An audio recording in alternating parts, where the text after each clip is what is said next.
नमस्कार साथियों, मैं हेमराज चौधरी आप सभी का हार्दिक स्वागत करता हूं।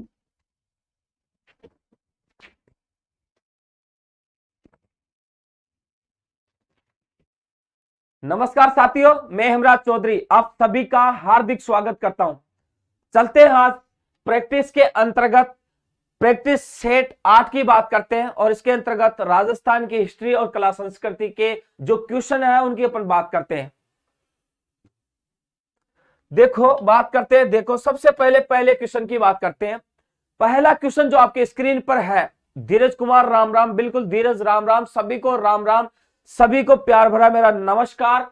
देशी रियासतों की बात कर रहे हैं और देशी रियासतों की बात के अंतर्गत अपन बात करेंगे जो 25 मार्च 1948 को गठित संयुक्त राजस्थान का हिस्सा नहीं थी। आपको पता 25 मार्च की बातें हो रही है और 25 मार्च का कौन सा चरण है? द्वितीय चरण। कौन सा चरण है? द्वितीय चरण।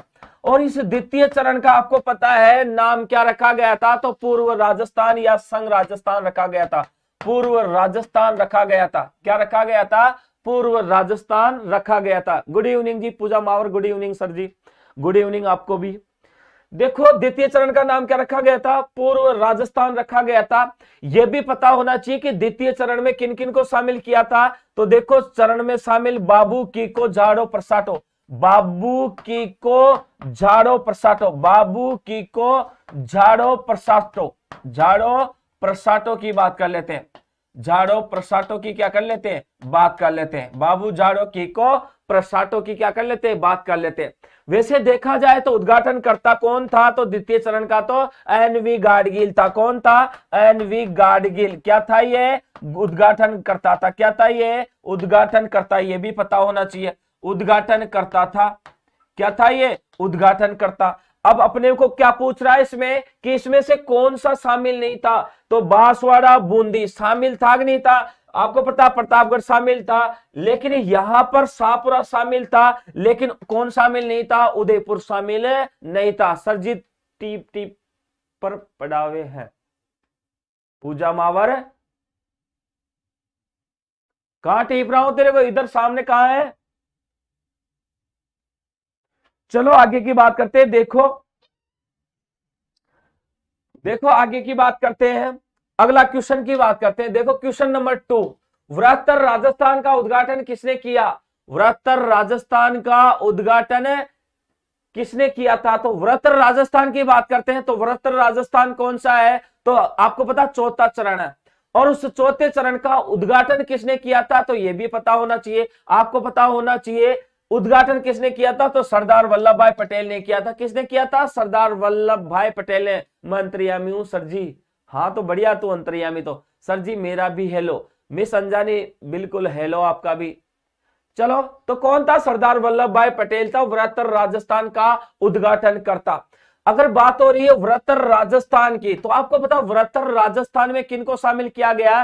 तो आपको पता है वृहत्तर राजस्थान में यहां पर बाबू झाड़ो कीको प्रसाटो और इसके अंतर्गत उदयपुर भी शामिल होता है। और उदयपुर के अंतर्गत आपको पता जयपुर, जैसलमेर, बीकानेर, जयपुर, जैसलमेर, जैसलमेर, जोधपुर, जोधपुर, जोधपुर और बात करते हैं बीकानेर। वह बीकानेर की बात करते हैं।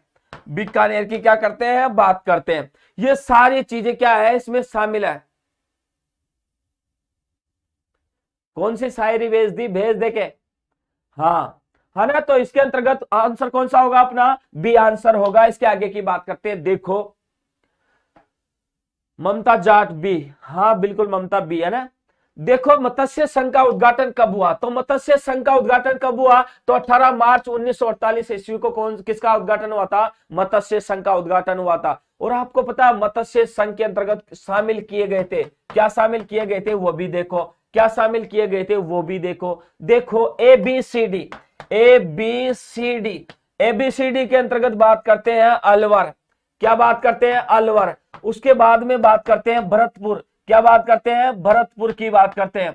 उसके बाद में करौली, उसके बाद में करौली, उसके बाद में बात करते हैं धौलपुर की। किसकी बात करते हैं?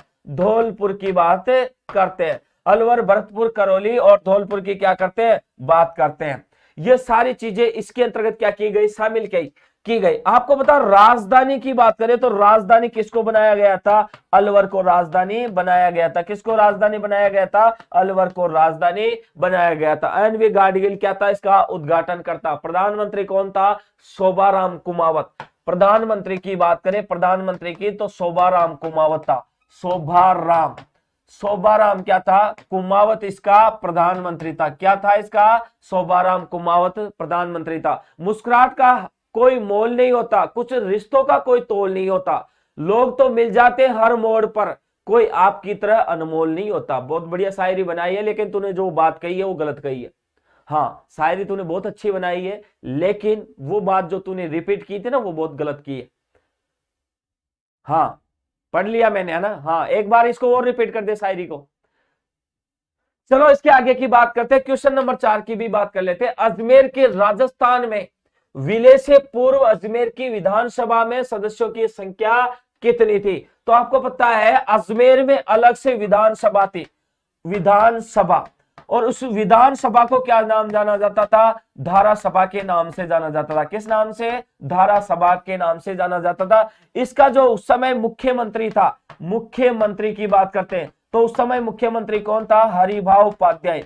हरिभाव उपाध्याय की बात करते हैं, उपाध्याय की क्या बात करते हैं, हरिभाव उपाध्याय की क्या करते हैं, बात करते हैं, है ना।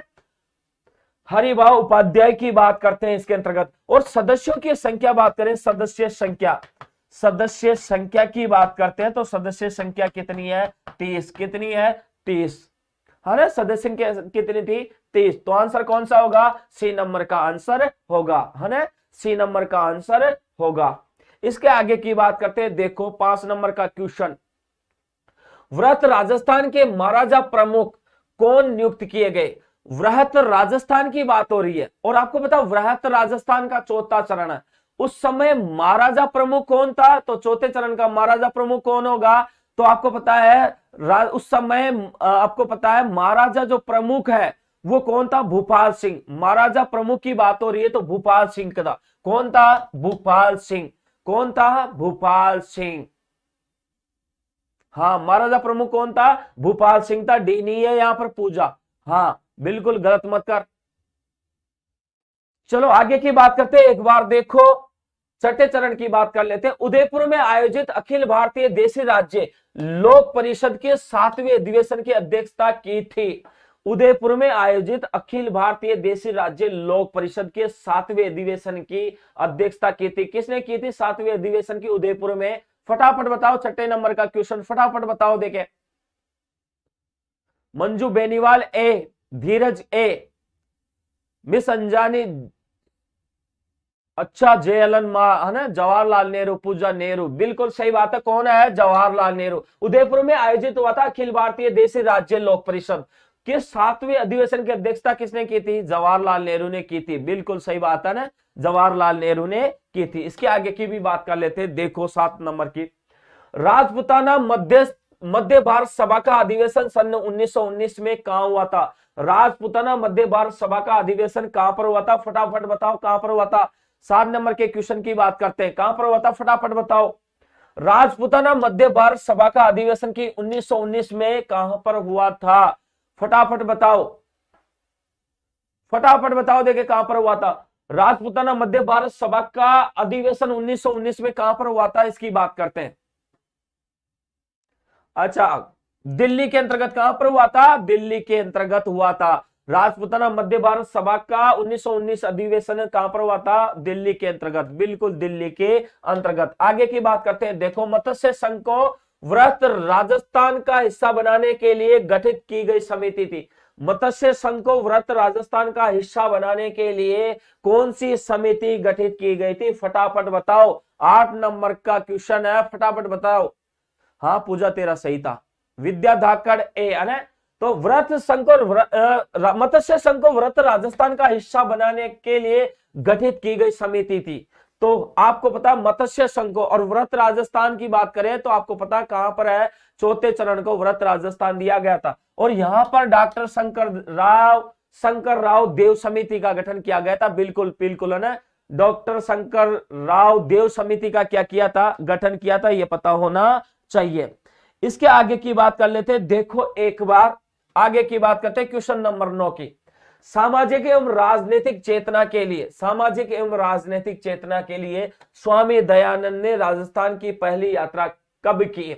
सामाजिक एवं राजनीतिक चेतना के लिए स्वामी दयानंद ने राजस्थान की पहली यात्रा कब की थी? फटाफट बताओ देखे। 9 नंबर के क्वेश्चन की बात करते हैं, फटाफट बताओ देखे कब की थी। सामाजिक एवं राजनीतिक चेतना के लिए स्वामी दयानंद सरस्वती ने राजस्थान की पहली यात्रा कब की थी? पहली यात्रा की पूछ रहा है, फटाफट बताओ देखे, फटाफट बताओ देखे। धीरज स्कीप, अरे पूजा 1865 नहीं आता, ये कोई बात नहीं, नहीं आता तो ये ले। जून 1865 ईस्वी में कब की थी? जून 1865 ईस्वी में। सामाजिक एवं राजनीतिक चेतना के लिए स्वामी दयानंद ने राजस्थान की पहली यात्रा जून 1865 ईस्वी में की थी। बिल्कुल है ना ममता जाट, बिल्कुल बिल्कुल। जीतू टेलर बिल्कुल है ना। पूजा मावर ने सही बताया था पहले। इसके आगे की बात कर लेते। देखो एक बार 10 नंबर के क्वेश्चन की, राजस्थान कबीर यात्रा का संबंध निम्नलिखित में से किस क्षेत्र से रहा है? राजस्थान कबीर यात्रा का संबंध निम्नलिखित में से किस क्षेत्र से रहा है? किस क्षेत्र से रहा है? राजस्थान कबीर यात्रा की पूछ रहा है। किसकी पूछ रहा है? राजस्थान कबीर यात्रा की। तो किससे संबंध रहा है? गायन से नहीं रहा, चित्रण से नहीं रहा, लेखन से नहीं रहा, वानिकी से नहीं रहा। तो बताओ किससे रहा होगा? गायन से रहा है। किससे रहा है? गायन से रहा है ना। किससे रहा है? गायन से। राजस्थान कबीर यात्रा का संबंध निम्नलिखित में से किस क्षेत्र से रहा है? गायन से। देखो ये क्या होता है, ये जो कबीर यात्रा है, ये राजस्थान की जो पुलिस है वो यहाँ पर क्या करती है, इस दौरान इस गायन यात्रा के ऊपर पुरस्कार प्रदान करती है। इसकी सुरक्षा की जिम्मेदारी राजस्थान पुलिस को होती है ना। हाँ, सबको ही काट दिया। क्या काट दिया मैंने? देखो तो उस समय क्या हुआ। हाँ कोई दिक्कत नहीं है, कोई दिक्कत नहीं है ना। गायन अपना आंसर ये है। 11 नंबर की बात करते हैं। देखो जला गीत स्त्रियों द्वारा कब गाया जाता है? तो जला गीत स्त्रियों द्वारा कब गाया जाता है? हाँ कोई दिक्कत नहीं, तो काट दिया तो अपने सही कर दिया ना। उसमें क्या बताया आपने? कोई आंसर थोड़ी बताया था। तो जला गीत स्त्रियों द्वारा कब गाया जाता है? तो आपको पता है जला गीत की बात हो रही है। आपको पता है विवाह में भारत का डेरा देखने के प्रसंग में वधु पक्ष की स्त्रियां द्वारा गाया जाने वाला गीत क्या कहलाता है? जला। आपको पता है जब बारात आती है दूल्हे की, तो उस दौरान जो वधु पक्ष की जो महिलाएं होती है वो क्या करती है? गाना गाती है। और गाने कौन से गाती है? कौन से गाती है बताओ फटाफट, कौन से गाने गाती है? फटाफट बताओ देखे एक बार।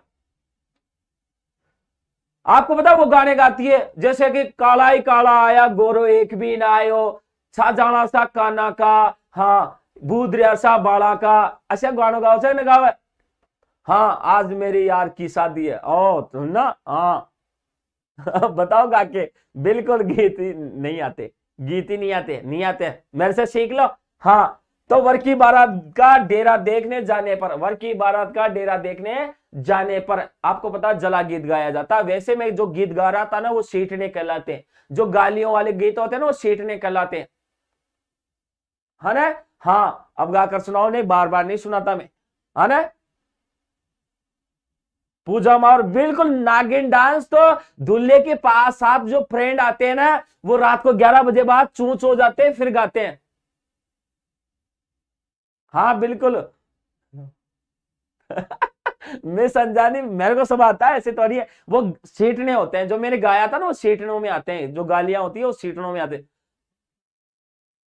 अरे धीरज कुछ नहीं, अभी बावड़ा क्या, पूजा मावर। हाँ चलो आगे की बात करते हैं। देखो एक बार सुमेलित नहीं है, इसमें से कौन सा सुमेलित नहीं है वो अपने को पता करना है। तो बताओ फटाफट कौन सा सुमेलित नहीं है, एक बार देखते हैं। घोड़ी गीत वर्णिकासी के समय, घुड़चढ़ी रस्म के समय होता है घोड़ी गीत, बिल्कुल सही बात है। जच्चा गीत परिवार में बालक के जन्म के समय होता है। जला गीत बालक के जन्म के पश्चात कुआं पूजन के, नहीं यह गलत है अपना। रशिया गीत होलिका उत्सव पर, और रशिया गीत है ना आपको पता कहां पर गाए जाते हैं? भरतपुर में। कहां पर गाए जाते हैं? भरतपुर में। कहां पर गाए जाते हैं? भरतपुर में रशिया गीत गाए जाते हैं। भरतपुर के रशिया बहुत पसंद है। पूजा सुना रशिया तुम्हारे क्षेत्र में गाए जाते हैं, फटाफट सुना देके। हाँ भरतपुर में बम रशिया, हाँ तो रशिया ही है ये, बम रशिया भरतपुर का ही प्रसिद्ध है। हाँ मिस्टर अंजाना, हाँ तेरे गांव में गाए जाते हैं। धीरज अभी तो सर जी को पढ़ाना ही है और कुछ नहीं, पुलिस बन है सर जी, आओ कोनी। धमाल भी गाते हैं होली पे, हाँ बिल्कुल गाते हैं। मैं तो पतली पड़ गई रशिया, हाँ बिल्कुल सही है जाटनी, बिल्कुल सही बात है, रशिया गीत नाथ संप्रदाय। चलो आगे बात करते हैं। देखो एक बार 13 नंबर की बात कर लेते हैं। राजस्थान में एकमात्र शास्त्रीय नृत्य कथक के जयपुर घराने के प्रवर्तक माने जाते हैं। राजस्थान में एकमात्र शास्त्रीय नृत्य कथक के जयपुर घराने के प्रवर्तक माने जाते हैं। तो उस समय जयपुर घराने के प्रवर्तक कौन है, फटाफट बताओ। देखे शास्त्रीय नृत्य में कथक के जयपुर घराने के प्रवर्तक किसको माने जाते हैं, 13 नंबर क्वेश्चन की बात है। तो आपको पता है इस समय जैसे लक्षण महाराज है नहीं है, बिरजू महाराज नहीं है, उदय शंकर जी नहीं है, तो कौन है, भानुजी महाराज है। शास्त्रीय नृत्य के कथक के जयपुर घराने के प्रवर्तक माने जाते हैं भानुजी महाराज को। अगर मैं बात करूं, आपको पता अगर प्रमुख संगीत घराने उनके प्रवर्तकों की बात करूं तो वो भी बात कर सकता हूं। देखो आपको पता है एक घराना होता है जयपुर घराना, कौन सा घराना है, जयपुर घराना। और आपको पता है जयपुर घराना का जो प्रवर्तक मानते हैं ना, प्रवर्तक, इधर देख लो प्रवर्तक की बात करता हूं, ये तो घराना है, ये तो क्या कहलाता है, घराना। और मैं बात करता हूं सिर्फ प्रवर्तक की, तो जयपुर घराना का प्रवर्तक कौन है, तो आपको पता मनरंग या भूपत खां है। मनरंग को ही क्या किस नाम से जानते हैं, भूपत खां के नाम से जानते हैं, भूपत खां के नाम से जानते हैं। मनरंग को किस नाम से जानते हैं, भूपत खां के नाम से जानते हैं। भूपत के नाम से भी उसे जानते हैं, दो नाम उसी के, हाँ बिल्कुल, हाँ बिल्कुल। उसके बाद में आपको पता है एक घराना और होता है डागर घराना, और डागर घराना की बात करता हूं, डागर घराना की बात करता हूं। और डागर घराना का आपको पता प्रवर्तक कौन है, तो आपको पता है यहां पर बहराम खां डागर है, बहराम खां, बहराम खां खां डागर है, बहराम खां डागर है। इसके अलावा मैं बात करता हूं तीसरा घराना की बात करूं तो सैनिया घराना भी है। सैनिया घराना कौन सा घराना है, सैनिया घराना, कौन सा घराना है, सैनिया घराना। इसका आपको पता होना चाहिए, सैनिया घराना का तानसेन के पूरा जो पुत्र थे सूरत सेन, सूरत सेन, सूरत सेन, ये तानसेन के पुत्र थे, तानसेन के क्या थे, ये पुत्र थे।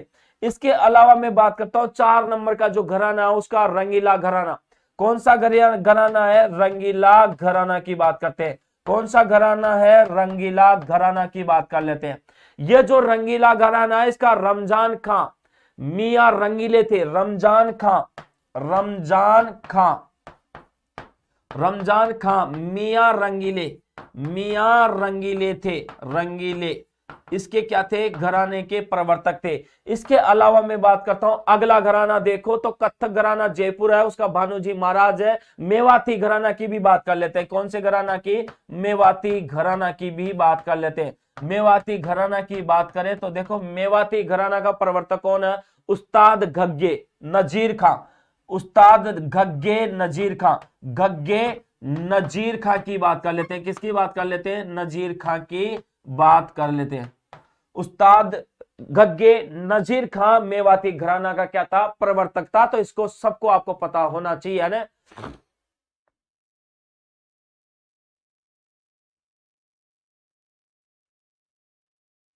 है ना, तो ये सारे क्या है इस समय घराने और उनके प्रवर्तक है। आगे की बात कर लेते हैं एक बार, देखो क्वेश्चन नंबर 14 की क्या कर लेते हैं, बात कर लेते हैं। सर जी आपके आते ही क्लास में 4 चांद लग जाते हैं, बहुत बढ़िया बात है, मैं समझा नहीं, मेरे आते ही है ना। नशेनी चढ़ के आ जाइयो मेरी बकरिया में खाट, है ना, मेरी बकरिया में खाट, 11 पे लाइट जली जागी, लाइट जली जागी देखू तेरी वाट, ऐसे गाते हैं। हाँ मिस्टर अंजाना बिल्कुल बिल्कुल, है ना, तू भी तो भरतपुर साइड से ही है। हाँ चलो आगे की बात करते हैं। देखो कौन सा एक लोकगीत राजस्थान के पर्वतीय क्षेत्र का नहीं है, राजस्थान का एक कौन सा गीत है जो पर्वतीय क्षेत्र का नहीं है। कल भी पढ़ा था अपन ने कि राजस्थान में यहाँ पर जो सुवटिया है, जो हमसीडो है, सुवटिया और हमसीडो आपको पता मेवाड़ी या पर्वतीय क्षेत्र का गीत है। उसके बावजूद भी ऐसा कौन सा गीत है जो इसके अंतर्गत शामिल नहीं है, तो बताओ फटाफट कौन सा गीत है। तो देखो बात करते पटेलिया पर्वतीय क्षेत्र का है, बिछियो भी है, लालर भी है, लेकिन कुर्जा नहीं है। कौन सा गीत नहीं है? कुर्जा यहाँ पर पर्वतीय क्षेत्र का नहीं है। कुर्जा जोधपुर, बिल्कुल। कुर्जा कहाँ का प्रसिद्ध है? जोधपुर का। जोधपुर में आपको पता है ये कौन गाती है? ये उस समय विरह वेदना के रूप में अपने प्रेमी को बुलाने के लिए एक प्रेमिका ये गीत गाती है, कुर्जा, है ना। कुर्जा गीत गाती है, रात्रि के समय में गाया जाता है, ये भी पता होना चाहिए। हाँ, फूट फूट करके रोती है और फिर क्या करती है? गीत गाती है। हाँ, सैड सॉन्ग है, बिल्कुल सैड सॉन्ग है। अगली क्लास मस्त होगी। हाँ मंजू, अगली क्लास तो और भी मस्त होगी। गाकर बताओ। हाँ, मैं कैसे गाऊं? मैंने किसी से प्रेम किया ही नहीं है, फिर कैसे गाऊं मैं? हाँ, मेरे से कोई प्रेम करने वाली गाए, ये तो वो महिला गाएगी। हाँ, जो प्रेम करेगी वो गा के दिखा देगी, अपना आप समझ जाऊंगा मैं। हाँ बिल्कुल, है ना। हाँ, खींचन गांव में मिलते हैं कुर्जा, बिल्कुल। कौन से गांव में मिलते हैं? खींचन गांव में मिलते हैं, बिल्कुल। कुर्जा कहां पर मिलते हैं? खींचन गांव में मिलते हैं। खींचन गांव में क्या मिलते हैं? मिलते हैं, क्या मिलते हैं भाई? कुर्जा मिलते हैं, बिल्कुल। कुर्जा पक्षी है ये जो मिलता है, कुर्जा, बिल्कुल, है ना। कुर्जा पक्षी मिलते हैं। भाभी जी से पूछना पड़ेगा। अरे तो कौन सी भाभी जी है तो पता बता दे, क्यों झूठ बोलते हो सर जी? हाँ, गुरुजी मैडम ने वीडियो देख ली तो रोटी नहीं मिलेगी। अरे तो मिस्टर अंजाना कौन सी मैडम है ही नहीं जो कहां से है? सर फाइल डूबगी लागे भूल जाओ। मंजू बेनीवाल, गुरुजी, है ना। हाँ, ममता जाट, दांत दिखा ले बस। पूजा मावर, अब बताओ पता तो कौन सा? सर अभी शादी नहीं हुई क्या आपकी? अरे कहां हुई अभी? सासू का चिल्लाना थाम सा गया, जीते जी मैं तो मर ही गया। ऐसे ना सर। अच्छा, आपकी, अरे कहां से लाए? तो कौन सी मैडम का पता बताए तो ये तो बताओ मेरे को। हाँ चलो, M study point, R M study point. ठीक है, आगे की बात करते हैं। देखो आगे की बात करते हैं, क्वेश्चन नंबर 15 की बात करते हैं। लोकगीत किसी संस्कृति के मुंह बोले चित्र है। लोकगीत आपको देखकर तो ऐसा लगता है कि आपके लड़के की शादी कल ही हो। और तेरी जीतू टेलर, देखो लोकगीत किसी संस्कृति के मुंह बोले चित्र है, यह किसका कथन है? लोकगीत किसी संस्कृति के मुंह बोले चित्र है, यह किसका कथन है? फटाफट बताओ। देखिए 15 नंबर का क्वेश्चन में बताओ, देवेंद्र सत्यार्थी के हैं या सत्येंद्र त्रिपाठी के या महात्मा गांधी के या डॉक्टर जयत नारायण शास्त्री के हैं? तो आपको पता होना चाहिए देवेंद्र सत्यार्थी ने यह बात कही थी, है ना। किसने कही थी? यही मैंने बोला, बस सीधा नहीं। अच्छा, अबूझ सवा आने वाला, सर तैयार है ना आप तो? मिस्टर अंजाना कहां से लाएगा भाई? आप तो करवा देंगे। ठीक है, तो हाँ तेरे पे विश्वास रख लूं फिर। चलो आगे की बात करते हैं। देखो एक बार 16 नंबर के क्वेश्चन की, आजादी के बाद जोधपुर के कौन से शासक अपनी रियासत को एक स्वतंत्र इकाई रखना चाहते थे? आजादी के बाद जोधपुर के कौन से शासक अपनी रियासत को एक स्वतंत्र इकाई रखना चाहते थे? तो आपको पता उस समय महाराजा हनुवंश सिंह शासक थे। और ये महाराजा जो हनुवंश सिंह थे ना, ये आपको पता कहां पर मिलना चाहते थे? पाकिस्तान में मिलना चाहते थे। हाँ, लादी अंजाने, कश्मीर से लादे अंजाने। हाँ, मंजू बेनीवाल। चलो आगे की बात करते हैं। देखो आगे की बात करते हैं 17 नंबर के क्वेश्चन की, राजस्थान सेवा संघ की स्थापना किस वर्ष हुई थी? तो आपको पता राजस्थान सेवा संघ की स्थापना 1919 ईस्वी में वर्धा में हुई थी। और वर्धा कहां पर पड़ता है? महाराष्ट्र में। कहां पर पड़ता है? महाराष्ट्र में पड़ता है। कहां पर पड़ता है? महाराष्ट्र में। वैसे इसका जो कार्यालय खोला गया था, इसका यहाँ पर राजस्थान में जो मुख्यालय खोला गया था, राजस्थान में। और आपको पता राजस्थान में बात करें तो राजस्थान में 1920 ईस्वी में खोला गया था। और कहां पर खोला गया था? अजमेर में। कहां पर खोला गया था? अजमेर में। यह भी पता होना चाहिए। सर जी की शादी कौन होवे करवा गया? कौन होई करवा गया? पूजा जी मौज कर दी। ठीक है, पेरिस की ठीक रहेगी सर। पेरिस की ठीक रहेगी। अरे ते तो राजस्थान की करा दो। हाँ, देखो आगे की बात करते हैं। इसके बाद में देखो 18 नंबर के क्वेश्चन की बात करते हैं। अजमेर मेरवाड़ा का राजस्थान में कब विलय हुआ? अजमेर मेरवाड़ा का राजस्थान में कब विलय हुआ, उसकी बात करते हैं। देखो अजमेर मेरवाड़ा का विलय कब हुआ था? तो राजस्थान का जब एकीकरण पूरा हुआ था 1 नवंबर 1956 ईस्वी के अंतर्गत, जब यहाँ पर क्या हुआ था, इस अजमेर मेरवाड़ा का राजस्थान में विलय होने के बाद में वर्तमान राजस्थान अस्तित्व में आया था, है ना। आपको पता है इसी समय राज प्रमुख का पद समाप्त हुआ था। राज प्रमुख का क्या हुआ था? पद समाप्त। किसका पद समाप्त हुआ था? राज प्रमुख का पद समाप्त हुआ था। किसका पद समाप्त हुआ था? राज प्रमुख का पद समाप्त हुआ था, यह भी पता होना चाहिए। और यहां पर इस समय राज्यपाल पद बना। कौन सा पद बना? राज्यपाल का पद सर्जित हुआ था। पद सर्जित हुआ। राज्यपाल का क्या हुआ था? पद सर्जित हुआ था। राज्यपाल का क्या हुआ था? पद सर्जित हुआ था। सर जी मोहित भाई को बुलाओ, तो वो ज्योग्राफी की क्लास करके चला गया। आ जाएगा वो, कोई दिक्कत नहीं, वो जाएगा नहीं, मेरे को छोड़ के कहीं नहीं जाने वाला, वो देख रहा है बस। मंजू दिल्ली से लाते हैं, चलो ठीक है, तुम कहीं से भी लाओ। आगे की बात करते हैं। देखो एक बार क्वेश्चन नंबर 19 की बात करते हैं। राजस्थान के एकीकरण में कितने ठिकानों का विलय हुआ था?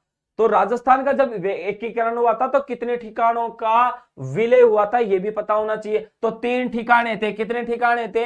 3 ठिकाने। उन 3 ठिकानों का क्या हुआ था? विलय हुआ था। क्या हुआ था? उन 3 ठिकानों का विलय। यहां पर 3 ठिकानों का उस समय क्या हुआ था? विलय हुआ था। अब 3 ठिकाने कौन थे? पहला देखो, 3 ठिकानों की बात करते हैं। पहला नीमराणा। कौन सा है? नीमराणा, आपको पता है। और ये नीमराणा कहां पर है? अलवर में। उसके बाद में आपको पता दूसरा कौन सा है? तो दूसरा आपको पता कुशलगढ़ बांसवाड़ा। कौन सा है? कुशलगढ़ बांसवाड़ा। कुशलगढ़ बांसवाड़ा कहां पर पड़ता है? ये बांसवाड़ा में पड़ता है, आपको पता हो तो। उसके बाद में बात करते हैं, तीसरा आपको पता कौन सा है? तो लावा टोंक है। कौन सा है? Lawa Tonk. Sunita Rajgarh, good evening sir जी। सुनीता गुड इवनिंग, है ना। तो लावा टोंक में पड़ता है। कहां पर पड़ता है? ये लावा टोंक में पड़ता है। लावा कहां पर पड़ता है? टोंक में पड़ता है। सबसे छोटा ठिकाना है ये, सबसे छोटा ठिकाना, सबसे छोटा ठिकाना है ये, सबसे छोटा ठिकाना है। क्या ये सबसे छोटा ठिकाना है? आपको पता होना चाहिए। तो सबसे बड़ा ठिकाना कौन सा है? तो ये बड़ा ठिकाना है, ये पता होना चाहिए। बड़ा ठिकाना है, है। तो बड़ा ठिकाना कौन सा है? ये। आगे की भी बात करते हैं 20 नंबर के क्वेश्चन की। एक बार देखो, राजस्थान एकीकरण में भरतपुर धौलपुर रियासतों पर जनता की राय जानने के लिए एक कमेटी का गठन किया गया था। उस कमेटी में कौन सम्मिलित नहीं था? राजस्थान एकीकरण में भरतपुर धौलपुर रियासतों पर जनता की राय जानने के लिए एक कमेटी का गठन किया गया था। उस कमेटी में कौन सम्मिलित नहीं था, यह आपको पता होना चाहिए। तो आपको पता है इस समय डॉक्टर शंकर राव देव की बात करें, आर के सिद्धावा है, यहाँ पर एस जैन है, प्रभु दयाल है। तो एक व्यक्ति कौन सा था जो इसमें शामिल नहीं था? तो आपको पता MS जैन इसमें शामिल नहीं था। आर के सिद्धावा, शंकर राव देव की या प्रभु दयाल, ये तीनों चीज इसमें शामिल थे, है ना। ये तीनों थे, हाँ नहीं बिल्कुल, पहला इसमें शामिल नहीं था और सब इसमें शामिल थे।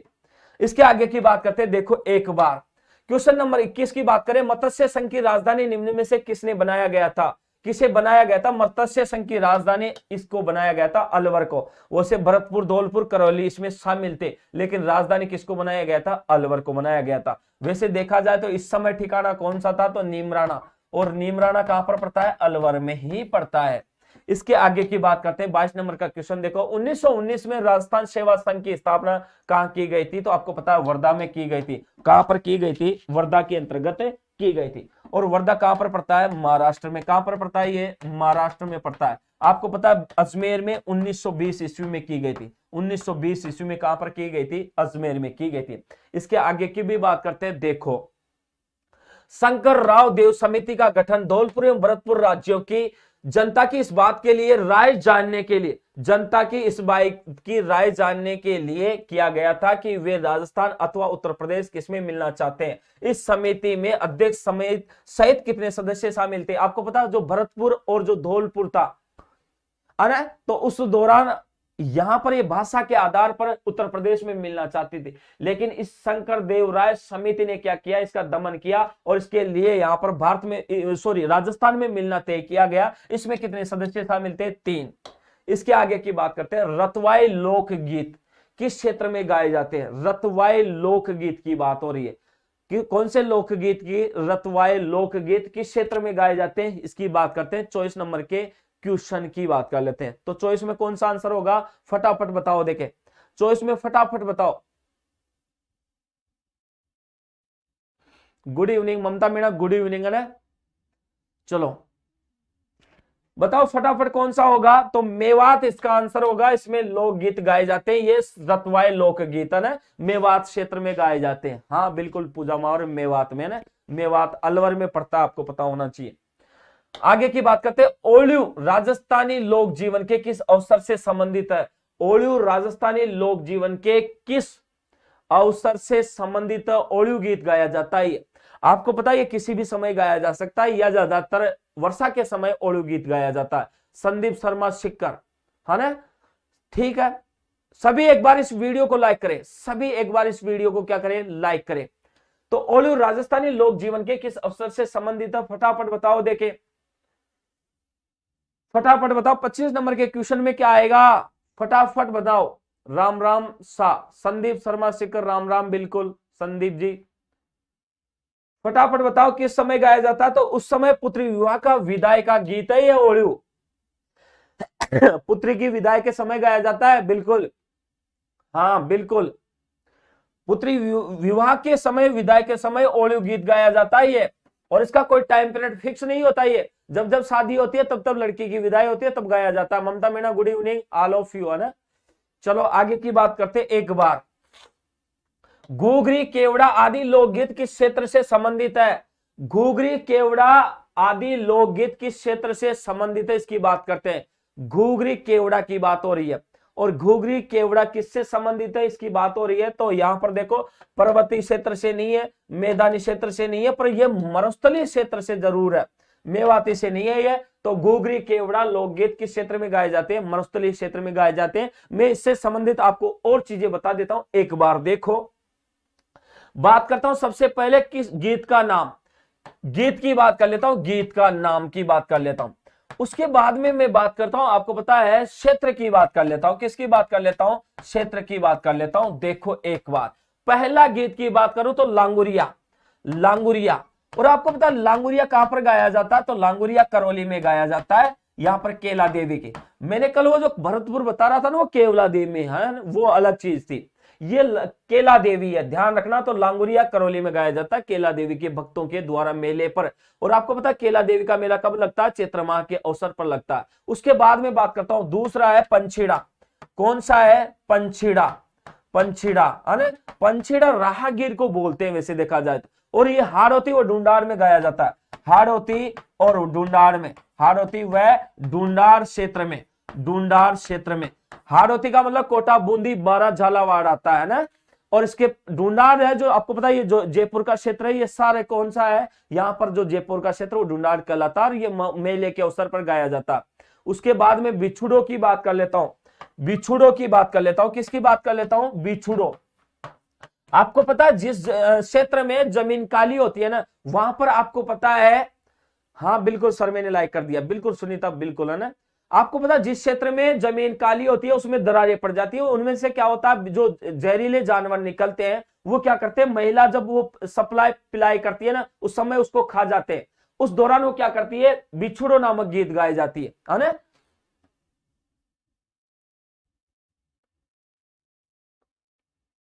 ठीक है, 2 बार लाइक कर दिया वो गलत कर दिया है ना, वो एक बार ही करना है, दूसरी बार तो अनलाइक हो जाता वो।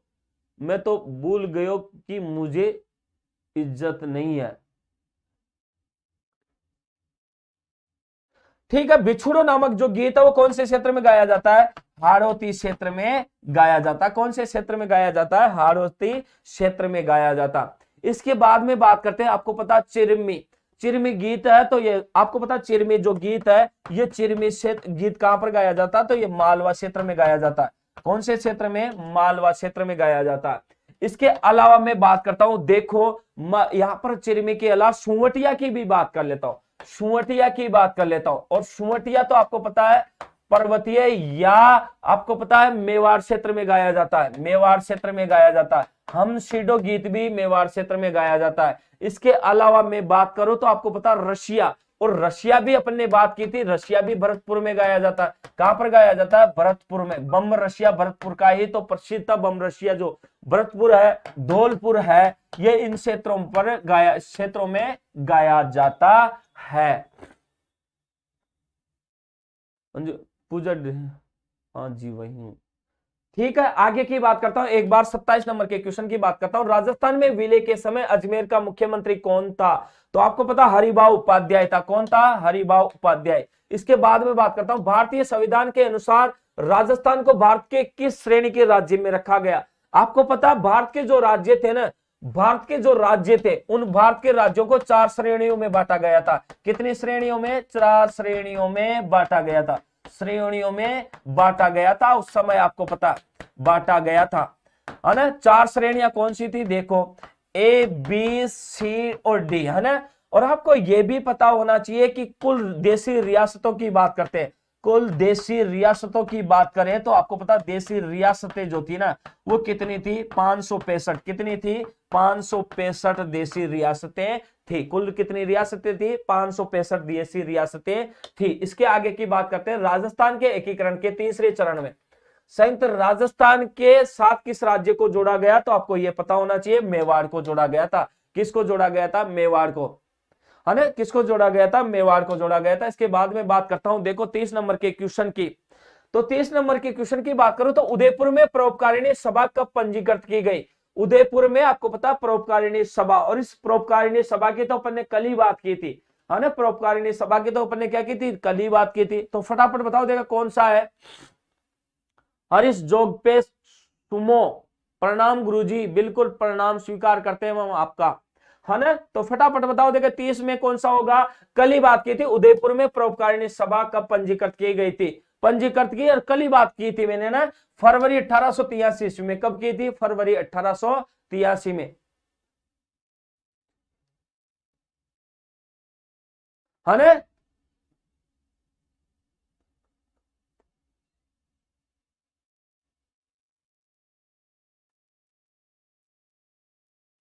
आगे की बात करते हैं, एक बार देखो 31 नंबर के क्वेश्चन की बात करते हैं। राजस्थान के एकीकरण पूर्व राजस्थान में कितनी रियासतें और ठिकाने थी? राजस्थान के एकीकरण पूर्व की बातें कर रहा है, तो राजस्थान में कितनी रियासतें और ठिकाने थी? आपको पता, रियासतों की मैं बात करूं तो 19 रियासतें थी। कितनी रियासतें थी? 19 रियासतें प्लस 3 ठिकाने। कितने ठिकाने? 3 ठिकाने, प्लस एक केंद्र शासित प्रदेश था। एक केंद्र शासित प्रदेश। कितने शासित प्रदेश थे? एक केंद्र शासित प्रदेश थे। कितने प्रदेश थे? एक केंद्र शासित प्रदेश थे, आपको पता होना चाहिए उस समय। तो 19 रियासतें और 10 कितने थे? 3 ठिकाने थे इस समय। आपको पता है ये एक केंद्र शासित प्रदेश है, लेकिन एकीकरण के बाद, एकीकरण के बाद, एकीकरण के बाद की बात है, तो आपको पता कितने केंद्र शासित बने? 2 केंद्र शासित प्रदेश बने। कितने केंद्र शासित प्रदेश? कितने केंद्र शासित प्रदेश? 2 केंद्र शासित प्रदेश बने। इस दौरान आपको यह भी पता होना चाहिए, है ना। ठीक है,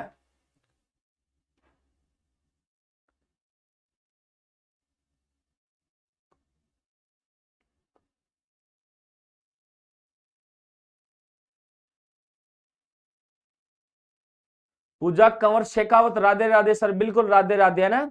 आगे बात करते हैं, आगे की बात करते हैं। देखो 32 नंबर के क्वेश्चन की क्या करते हैं? बात करते हैं। 32 नंबर क्वेश्चन की बात करें, रियासतों से संबंधित समस्याओं के समाधान के लिए रियासत विभाग की स्थापना कब की गई थी? तो आपको पता रियासती विभाग का गठन जो किया गया था 5 जुलाई 1947 ईस्वी को किया गया था। बात करते हैं यहां पर मुख्यालय, यहां पर बात करें तो मुख्यालय की बात करते हैं। इसका मुख्यालय कहां पर बनाया गया? दिल्ली के अंतर्गत। कहां पर बनाया गया था? दिल्ली के अंतर्गत। उस समय अध्यक्ष की बात करें तो अध्यक्ष कौन था? पटेल। कौन था? सरदार वल्लभ भाई पटेल। उसके बाद में मैं बात करता हूं सचिव की बात करता हूं। किसकी बात करता हूं? सचिव। और सचिव कौन था? वीपी मेनन। कौन था? वीपी मेनन था। कौन था रे? वीपी मेनन की बात कर लेते हैं।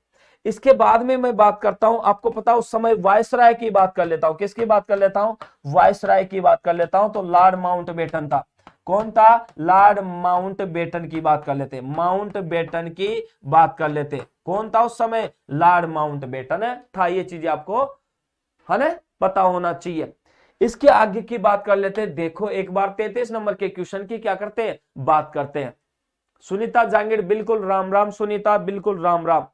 आगे की बात करते हैं। देखो वाल्टर ने राजपूत हितकारिणी सभा की स्थापना कहां की थी, वाल्टर ने राजपूत हितकारिणी सभा की स्थापना कहां पर की थी, यह भी पता होना चाहिए। तो राजपूत हितकारिणी सभा की स्थापना कहां पर की, तो आपको पता उदयपुर में भी नहीं की, कोटा में भी नहीं की, कहां पर की थी, अजमेर के अंतर्गत राजपूत हित कहां पर की थी, अजमेर में। इतनी इज्जत मत दे सूगली, हाँ ठीक है। आगे की बात करते हैं। देखो एक बार 34 नंबर के क्वेश्चन की बात करते हैं। मेवाड़ में आर्य समाज की स्थापना किसने की थी, तो विष्णुलाल पांड्या ने, राधा किशन शर्मा ने, या गोपीनाथ शर्मा ने, कन्हैयालाल जादव ने, यह भी बात की थी। फटाफट बताओ 34 में कौन सा आंसर होगा। तो आपको पता है मेवाड़ में, उदयपुर में आर्य समाज की स्थापना किसने की थी, और इसकी बात की थी अपन ने, राधा किशन शर्मा ने नहीं की, गोपीनाथ ने नहीं की, कन्हैया जादव ने नहीं की, किसने की थी, आपको पता है विष्णु पांड्या ने की थी। किसने की थी, विष्णु पांड्या ने की थी। किसने की थी, विष्णु पांड्या ने, है ना, किसने की थी, विष्णु पांड्या ने की थी। आगे की बात करते हैं। 35 नंबर के क्वेश्चन की क्या करते हैं, एक बार बात करते हैं। देखो उदयपुर में महिला मंडल 1935 की स्थापना किसने की थी, आपको पता उदयपुर में महिला मंडल की स्थापना की गई थी 1935 ईस्वी में, वो किसने की थी। और महिला मंडल की स्थापना आपको पता कहीं ना कहीं कोई महिला जरूर करेगी, तो आपको पता होना चाहिए, है ना। बताओ किसने करी होगी, देखो एक बार बताओ। अरे रुको अब हंस लोगो, तो अगली क्लास बाकी है, हाँ बिल्कुल सही बात है, अगली क्लास बाकी है अभी तो ना। तो बताओ किसने की होगी, तो रामशंकर गुप्ता ने भी नहीं की। आपको पता जयशंकर अग्रवाल ने भी नहीं की, लेकिन देखा जाए तो यहां पर महिला मंडल में महादेवी वर्मा का जरूर सहयोग था, लेकिन इसने नहीं की थी। दयाशंकर श्रोत्रिय ने महिला मंडल की स्थापना की थी 1935 ईस्वी में, यह पता होना चाहिए। हाँ किसने की थी, दयाशंकर श्रोत्रिय ने की थी, ध्यान रखना। सर टोपा, सर टोपा कौन सा टोपा आ गया, है ना। तो किसने की थी, दयाशंकर श्रोत्रिय ने महिला मंडल की स्थापना 1935 ईस्वी में की थी। गलत करवा दिया सर जी अपने, हाँ तो करवाता है मैं तो, तुम तो कॉपी करते हो ना।